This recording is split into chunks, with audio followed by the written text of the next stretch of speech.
Maybe it happened gradually, a promotion here, a raise there.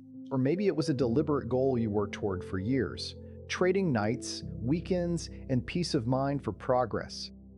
Either way, you got there, and somewhere along the way, you expected something to change. Not just the numbers in your bank account, but how your life actually felt. You expected clarity, breathing room, the quiet disappearance of financial anxiety. But it didn't arrive. And if that frustration feels familiar, you're not alone. Because in developed economies today, the United States, the United Kingdom, Canada, and Australia, six figures has become one of the most misunderstood income thresholds in modern personal finance. It sounds like wealth.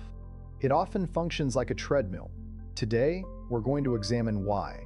We're going to look at the structural, psychological, and economic reasons earning over $100,000 so often feels like running in place, and what understanding the system actually reveals. Let's start with the story most people were sold. For decades, the narrative was simple. Reach a six-figure salary and financial life gets easier. That belief shows up everywhere. In family expectations, in career counseling, in media portrayals of success. An income between $100,000 and $150,000 is routinely described as upper middle class, even affluent. Statistically, that framing isn't wrong. It places you well above median household income in every one of these countries. On paper, the math seems obvious. Higher earnings should mean more margin, more choice, more security. Most people still imagine the six-figure lifestyle the way it looked in the late 1990s or early 2000s. A comfortable house in a safe neighborhood, reliable cars, annual vacations, and money left over each month to save. The assumption is linear. More income equals proportionally more freedom.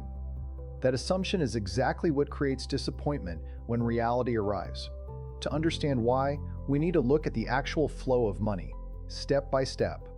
Take a representative $150,000 salary, a common target for mid-career professionals in major cities across these economies. The first layer is taxes and mandatory contributions. Depending on your state, province, or country, effective rates for this income band are substantial. Once income taxes, payroll taxes, and national insurance-style levies are included, the burden commonly falls between 28 and 38%. Before a single lifestyle decision is made, $150,000 becomes roughly $95,000 to $105,000 in take-home pay. The second layer is housing. This is where the math has changed most aggressively. In most desirable urban and suburban markets, a family-sized home that matches basic six-figure expectations now carries a heavy monthly cost.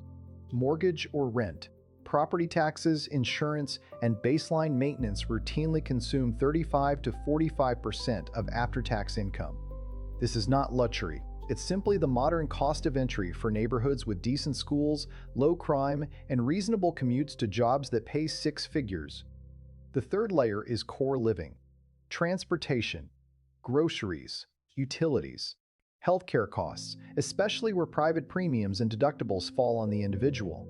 And for families, the significant costs of childcare, education, and activities. Every one of these categories has risen faster than general wage inflation over the past decade. When combined, another 35 to 40% of remaining income is spoken for before discretionary spending even begins, before vacations, before dining out, before subscriptions or hobbies. By the time essentials are covered, what remains for savings, debt reduction, or wealth accumulation is often surprisingly thin. Sometimes 10 to 15% of gross income, sometimes, after a repair or medical bill, effectively zero. What remains doesn't feel like wealth. It feels like constant management. And this is not a failure of discipline. It is the arithmetic of high-cost developed economies. But numbers only explain part of the experience. The human mind explains the rest. When people earn well and still feel uncomfortable, they internalize the problem. They assume it's a spending issue, a personal flaw, a lack of control. But humans adapt quickly to income changes. What felt abundant at $90,000 often feels ordinary at $150,000 within 18 to 24 months. This hedonic reset is well documented and entirely normal. At the same time, social comparison shifts upward. You stop comparing yourself to the average. You notice colleagues, neighbors, and peers who appear to be doing better, larger homes, newer cars, visible flexibility. A six-figure income also carries implied expectations. Professional wardrobes, networking dinners, unspoken assumptions from family that you can now absorb costs without strain. Your reference points move with your income. Lifestyle inflation is real, but it's not primarily emotional. It's environmental. You upgrade your life to match your surroundings, and in doing so, you absorb your own margin. This leads to the deepest tension in the wealth paradox, a misunderstanding of what a salary actually is. Income, even high income, is a flow. It requires continuous performance to keep arriving. Stop working, get sick, or experience a layoff, and the flow stops. Assets, by contrast, are stores of value.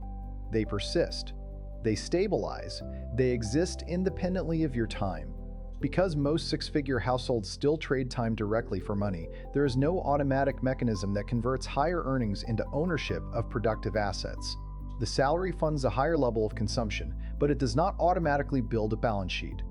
A high income without strong cash flow is a faster treadmill. Many professionals quietly realize they are one bad quarter, one health event, or one restructuring away from their lifestyle becoming unsustainable.